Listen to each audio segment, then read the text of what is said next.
Hello guys, we are back with our next lecture. In this lecture, let us go through the next question. Okay, so this question belongs to GATE CSC 2004 guys. Okay, so the question is which of the following addressing modes? Okay, so they are talking about addressing modes. Okay,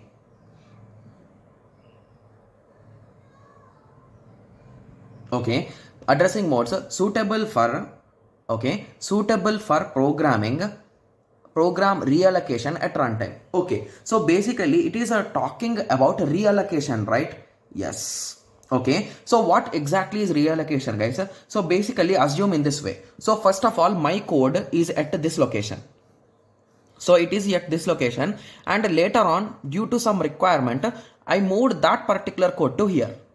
Okay, so at that time which addressing mode will be a best one, and using which without any change in my code, so without changing any line of my code, I can transfer from there to here. So which addressing mode will support this particular thing? Got it?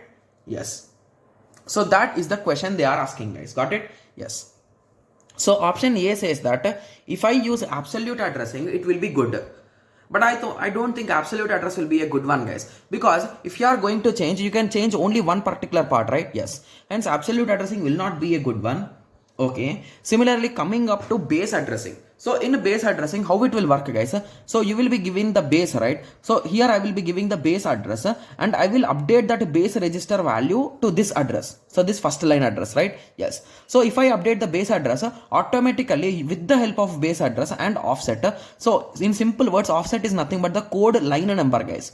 So with these both, I can find the exact address in here, right? Yes. So using a base address, I can find. Similarly, relative address. Okay, so using relative address also we can find it, right? Yes. Okay, so relative address is also correct because it is an indirect concept of base address, right? So even in that we will be using the base register only, and we will be using the concept of offset only, right? Yes. So even this relative address will also be correct. And moving on to indirect address. So using indirect address we cannot map it, right? So if I give the address of new address, how can I map the next lines guys? I cannot identify the next lines, right? Yes. And so by using these both we cannot solve, and using 2 and 3 I can solve. So basically C will be the correct answer. Got it? Yes.